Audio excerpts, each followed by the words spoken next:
Welcome to the least knowledgeable motorsports channel on the internet. No, come on, keep us. Oh, yes, alright then.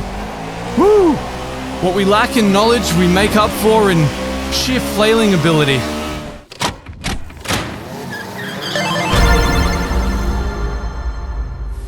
Hey legends, and welcome back to the Sim Racing channel, where we're reappropriating some British guy's Nordschleife series. Ever since the release of the stock car 2018 for rFactor 2, I've wondered two main things. One, can it survive the Nordschleife? And two, if so, how long would the act of sheer terror actually last? Well, we're here to answer that question today.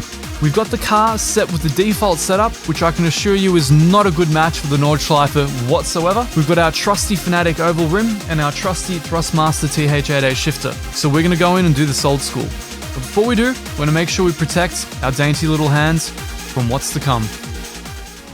So, shooting down very rapidly towards Tiergarten, I've got to say that the outlap has given me an opportunity to really revisit the sanity of what I'm proposing here. I've got to say that even at a moderate pace, this car and this track are not exactly made for one another.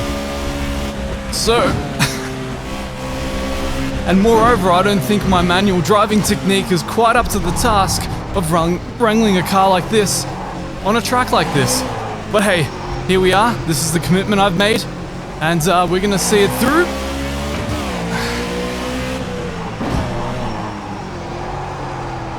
It's sort of like the experience of driving this is hard to describe. It's sort of like driving an overpowered road car that has all the trappings of a race car, but really kind of isn't. I have none of the downforce I'm used to. I have none of the confidence I'm used to in the corners. And yeah, it's quite lively. I can say I've worked up a sweat even just getting to this point. So it's probably a good thing the Nordschleife is where it is, and that NASCAR, or rather stock car and oval racing, are where they are. The two should probably remain separate. Alright, coming up to Flugplatz, probably one of the most terrifying propositions on Mother Earth, but we got through pretty okay. If my Heusinkveld and shifter somehow managed to survive this process, props to them. Really? I'm in top gear already? That is fantastic. Coming up to Schwedenkreuz. Coming up.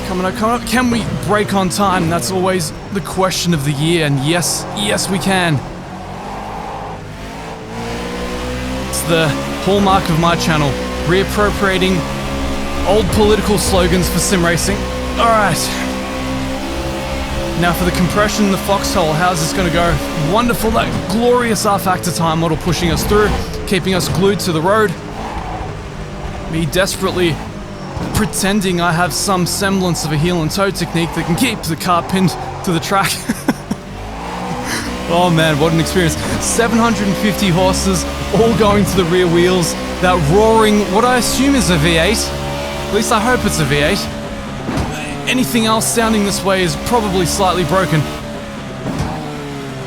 Alright guys, keep us in. Come on, glorious time model. Look after me. Now I think I'm in first gear. It's kind of hard to tell. Nothing in the car is actually giving me a gear readout, I guess because it's a H pattern shifter in real life. Or maybe it's sequential, I don't even know. Welcome to the least knowledgeable motorsports channel on the internet. No, come on, keep us. Oh yes, alright then. Woo!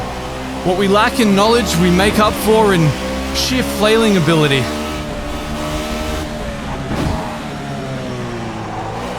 I've got to say, it's been, I think this is actually the very first time I'm driving the Nordschleife on my new rig, and what a way to introduce yourself to it, you know? I'm not at all used to having maybe 10 times more downforce, sequential shifting, and, you know, just grip, I suppose.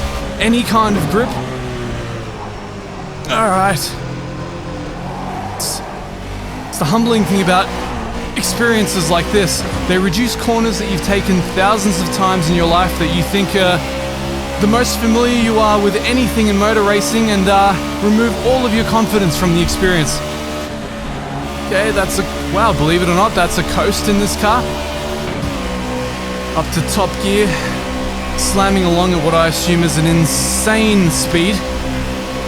And we might drop it back for this, see if we can pull through in one piece. Yes, perhaps we can. Let's try coast. Is that going to work for us?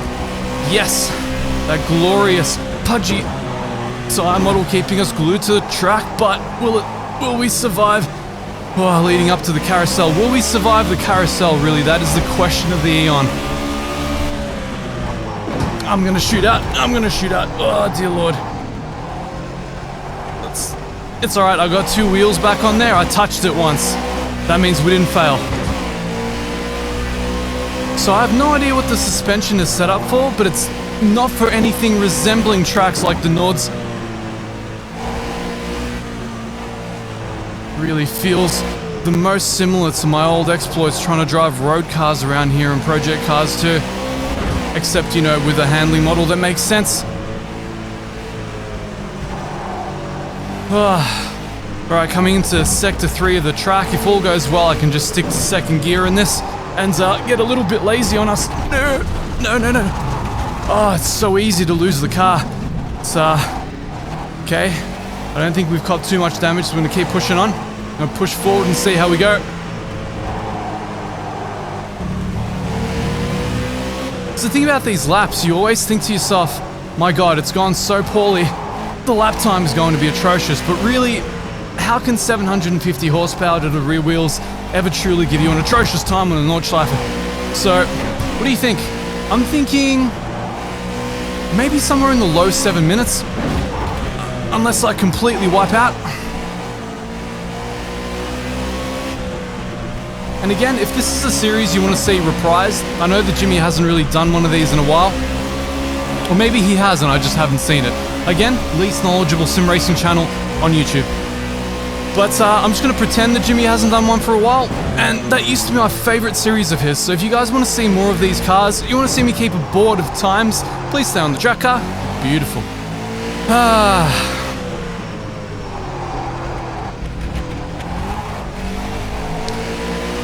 But yes, if you want to see a table, a board of our best times in all of these insane vehicles around the Nordschleife, please let me know. Spins included.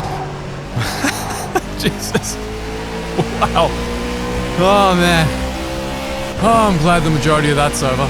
Woof. It's the way that we double back into a workout while we're still under lockdown.